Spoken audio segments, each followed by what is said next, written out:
Hello मेरे प्यारे बच्चों। आपका स्वागत है द फार्मेसिस्ट वर्ड में। और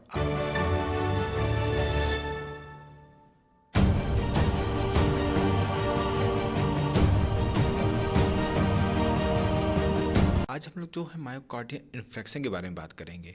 तो बच्चों, मायोकार्डियल इन्फेक्शन का नाम तो आपने ज़रूर सुना होगा, ठीक है। तो ये सीरीज जो है आपकी हाइपरटेंशन और फिर जो है मैंने पढ़ाया आपको एंजाइना। आप नेक्स्ट जो है हम लोग मायोकार्डियल मतलब कि हार्ट अटैक के बारे में जानेंगे।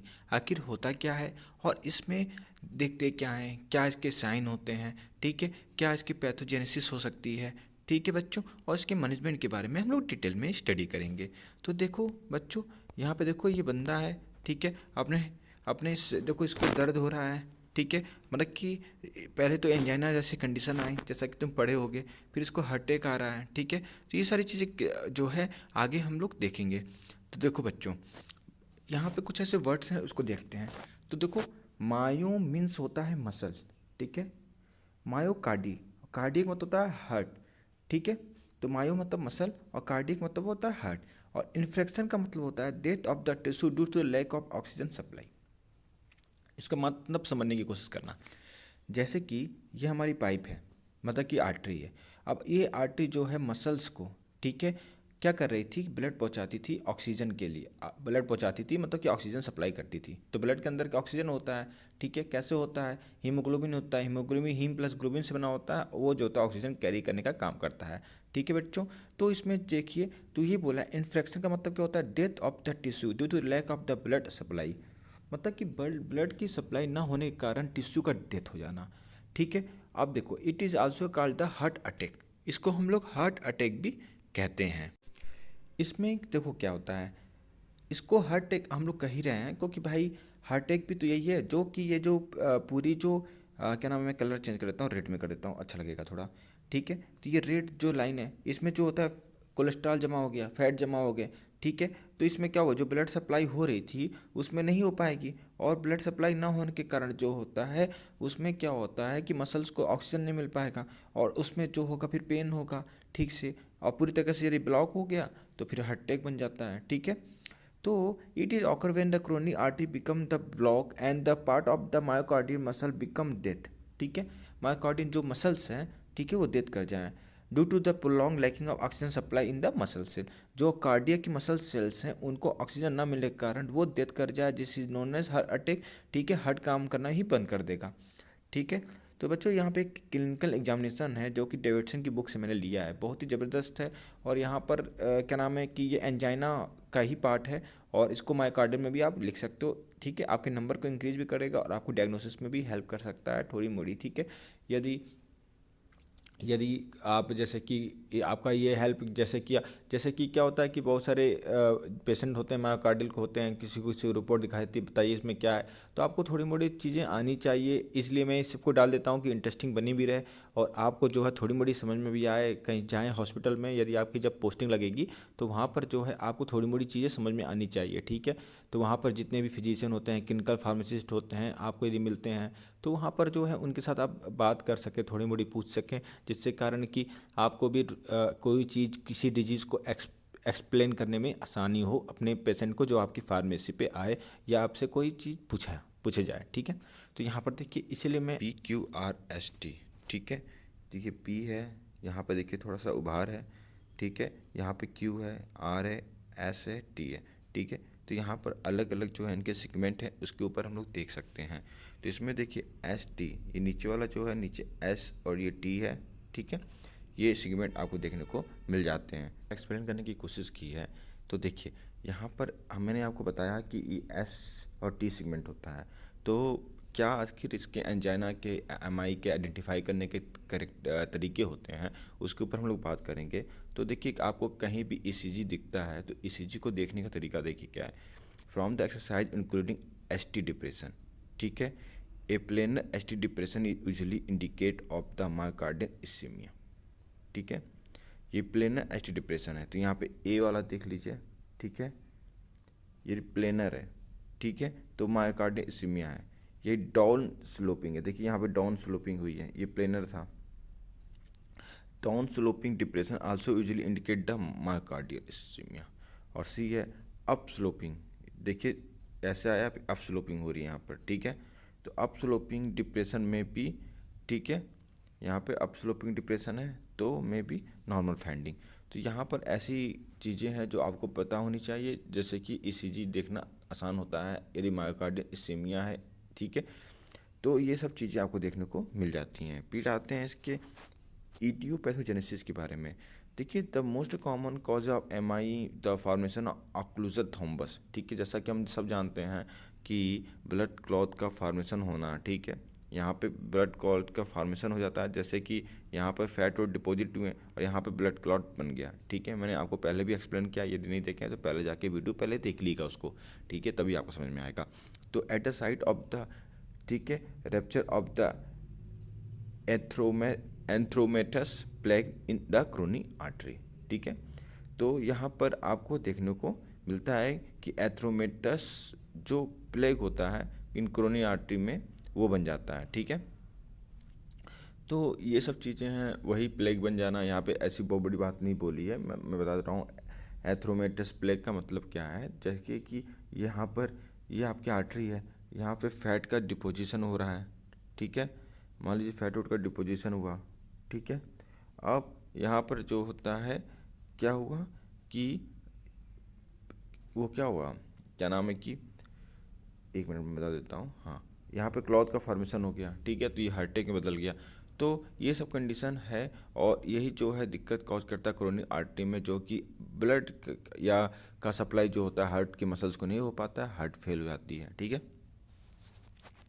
ये रहा हमारा, यहाँ पे देखिए, यहाँ पे बहुत ज़्यादा क्लियर है, मैंने फिगर के द्वारा आपको समझाने की कोशिश की है, जिसमें देखिए कि यहाँ पर डाइंग मसल्स, ठीक है, मसल का मरना, ठीक है। तो यहाँ पर कैसे हो रहा है, यहाँ पे देखिए, यहाँ पे देखिए क्रोनी आर्टरी है, ठीक है। क्रोनी आर्टरी में क्या है, ये क्या हुआ है, एथेरोस्क्लेरोसिस हुआ है, ठीक है बच्चों, प्लेग का फॉर्मेशन हुआ है और यहाँ पर क्या हुआ है, फिर जाके ब्लड क्लॉट हो गया है। तो इससे क्या हुआ, ब्लॉकेज क्रोनी आर्टरी और damage of the muscles, then the death of, ठीक है, डाइंग।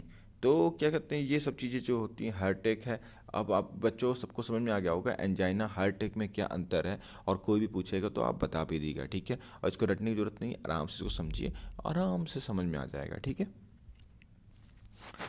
अब देखो यहाँ पे कुछ चीज़ें हैं, मैं आपको बता देता हूँ।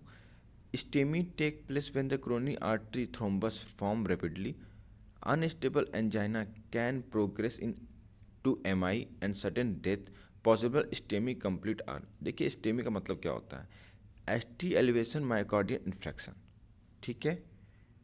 क्या होता है, S T elevation myocardial infarction is a type of a heart attack, ठीक है। तो यहाँ पे बोला STEMI take place when the coronary artery thrombus form rapidly, ठीक है।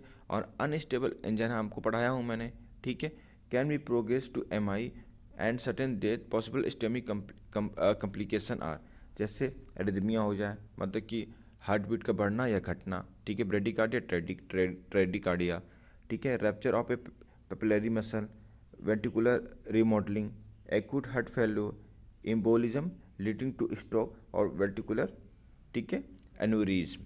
ये सब चीज़ कंडीशन आ जाती है जो कि देखने को मिलती है, ठीक है।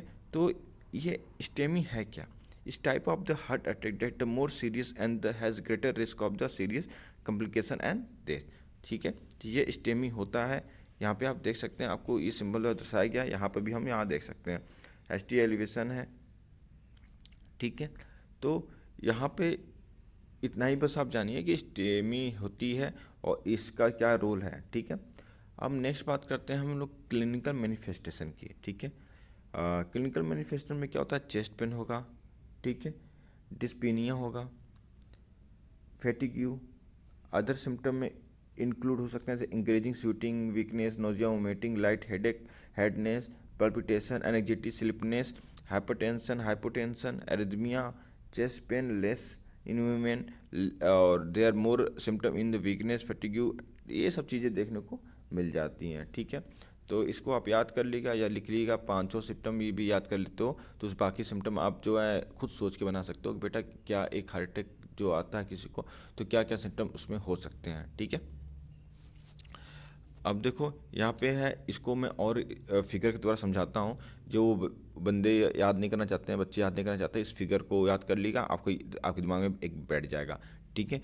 तो यहाँ पर देखिए क्या है, साइन एंड सिम्टम में मैं इजी रूप से दिखा रहा हूँ। तो देखिए पहले क्या है, यहाँ पे देखिए एक पर्सन है जिसके सिंबल दिया गया है, जिसमें जा, नेक, शोल्डर, बैक, आर्म पेन हो रहा है, ठीक है। आर्म में, शोल्डर में, जा में, ठीक है। अनयूजुअल टायर्ड फैटिग्यू हो रहा है, थकान हो गई, थक गया है, ठीक है। शॉर्टनेस ऑफ ब्रीथ है, ठीक है। चेस्ट पेन, ठीक है। डिस्कम्फर्ट है, नोजिया है, लाइट हेडनेस, ठीक है, वीकनेस, ये सब चीज़ देखने को मिलता है। अब बात करते हैं बच्चों मैनेजमेंट की। तो मैनेजमेंट बहुत ज़्यादा इंपॉर्टेंट इसका हो जाता है, और मैनेजमेंट को आपको आना चाहिए, कैसे मैनेजमेंट होता है। एक जो है एक जो होता है आउटलाइन होनी चाहिए, ठीक है। तो आइए इसी ऊपर बात करते हैं। तो पहले बच्चों, पहले की बात थी नॉन फार्माकोलॉजिकल और फार्माकोलॉजिकल मैनेजमेंट की बात करेंगे। तो देखिए सबसे पहले हम बात करें नॉन फार्माकोलॉजिकल मैनेजमेंट की, जिसमें diagnosis should be made as soon as possible within the 20 minute of the arrival in. कोई पर्सन है, ठीक है, तो आया है तो उसका डायग्नोसिस तुरंत होने की ज़रूरत है 20 मिनट के अंदर ही अंदर, ठीक है। एडमिट इन सीसीयू मतलब क्रिटिकल केयर यूनिट में यदि अवेलेबल है जिस हॉस्पिटल में, ठीक है, वहाँ एडमिट करवाइए, क्योंकि वहाँ क्रिटिकल रिलेटेड सारी चीज़ें अवेलेबल होती हैं कि क्या वहाँ पर ट्रीटमेंट देना है, वहाँ क्वालिफाइड पर्सन होता है, ये सब चीज़ देखने को मिलती है। फिर है supplementary oxygen in patient with respiratory distress and oxygen saturation, ठीक है, 94% से लेस देन, तो bed rest ensure IVSS continue cardiac monitoring and the pulse oximetry, ठीक है, ये सब चीज़ें होनी चाहिए। Avoid visitor and outside influences, ठीक है, उनको रोक दीजिए। Radio, newspaper, therapeutic, lifestyle changes, diet restriction, sodium intake, ठीक है, ये सब चीज़ होगी। ये आसान है बच्चों, समझ जाइएगा, ठीक है। अवॉइड सडन एग्जैक्शन, ज़्यादा काम ना करें, जैसे सीढ़ियों पर जल्दी चढ़ना, ठीक है, ये सब चीज़ें जो हैं। अब देखिए बच्चों, हार्ट अटैक आने के बाद की सब कंडीशन लिखी हुई है ये वाली, ठीक है, कि हार्ट अटैक आने के बाद क्या क्या केयरिंग होने की ज़रूरत है, मैं ये लिखा हूँ, इसको समझ जाएगा। तो इसमें क्या है कि हार्ट अटैक किसी को आ गया है, उसके बाद जो है उसकी जान बच गई है, उसके बाद क्या क्या उसको केयरिंग करने की ज़रूरत है। फिर है graded exercise in the form of walking advice with in the limit of tolerance. Fat free diet खानी है, नो स्मोकिंग, ठीक है, ये सब चीज़ आपको करनी होती है जिसको हार्ट अटैक आया होता है। तो अब फार्माकोलॉजिकल ट्रीटमेंट की बात करें तो इसमें क्या देते हैं, तो इसमें सबसे पहले बात करें तो नाइट्रेट, और नाइट्रेट में जो होता है टेबलेट होता है जिसको आइसोरडिल 10 mg होता है, ये एक ब्रांड नेम है, ठीक है। इसका जो साल्ट है डाइनाइट्रेट होता है, या टेबलेट इसमो देते हैं, ठीक है, 20 BD चलाते हैं, इसका जो साल्ट होता है मोनोनाइट्रेट होता है, ठीक है।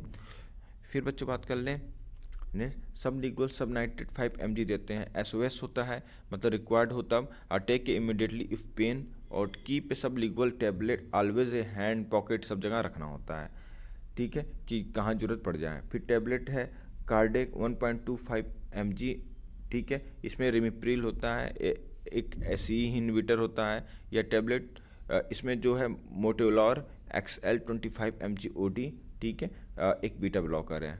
अब देखिए टेबलेट है नोवा स्टेट 10 mg, HS होता है मध्यरात को सोते समय, और ये है stabilise plaque and control hyperlipidaemia. अब कैप्सूल मतलब अविस्टा देते हैं, एक एंटीऑक्सीडेंट होता है। तो इतने कुछ जो है ट्रीटमेंट जब बेटा चलाते हैं उस पेशेंट के ऊपर, ठीक है, जब उसको हार्ट अटैक आने के बाद का ये सब मैनेजमेंट होता है, ये सब चीज़ें जो उसकी गोलियां चलने लगती हैं, ठीक है। तो बच्चों इसमें जो है आपको पहले भी मैं बता चुका हूँ कि आपको ब्रांड नेम भी याद करना है और साल्ट नेम भी याद करना है, ठीक है। इसमें कोई कंफ्यूज होने की जरूरत नहीं है, यहाँ पे फार्माकोलॉजी नहीं, आप थेरेपेटिक्स पढ़ रहे हो तो थेरेपेटिक्स की तरह ही पढ़ो, ठीक है। तो आपको पूरे MG भी याद होने चाहिए, ब्रांड नेम भी याद होने चाहिए, और साल्ट नेम भी उसका याद होने चाहिए। तुम एक काम करो ना, ज़्यादा नहीं, जो मैं और करके लिखा हूँ ना उसमें से तुम एक ही याद करो, ज़्यादा मत याद करो, ठीक है। ओवरलोड नहीं होगा, मैं इसलिए लिख दिया हूँ कि जिसको जो फ़ायदा मिले। अब मैं एक लिख रहा हूँ, दूसरा किसी को पसंद है, किसी को दूसरा पसंद है, तो उसमें मैं ऑप्शन दे दिया हूँ, कोई भी एक लिख देना एग्ज़ाम में, ठीक है। इतना ज़्यादा घुसने की जरूरत नहीं है, कोई सारे डिजीज़ हैं, बहुत सारे हैं, तो आप जो है परेशान मत होना, इसमें से कोई एक जो है याद कर लेना, इसमें से कोई एक, इसमें से कोई एक, ठीक है। अब एंटी थ्रोम्बोटिक ड्रग्स, अब देखो इसमें क्या होते हैं। एंटी थ्रोम्बोटिक ड्रग्स में आ जाओ तो टेबलेट AS से 50 mg OD देना होता है, टैबलेट क्लोपीटेब, जिसको क्लोपिडोग्रेल कहते हैं, बहुत इंपॉर्टेंट होता है, ठीक है। स्टिक कंट्रोल ऑफ हाइपरटेंशन, ठीक है, ये सब चीज़ें देखने को मिलती हैं। फिर एक और टैबलेट है टैबलेट उनिवारफिन, ये anticoagulant only in advise by the cardiologist करता है। तो बच्चों यही जो है थोड़ी ड्रग हैं जो चलाए जाते हैं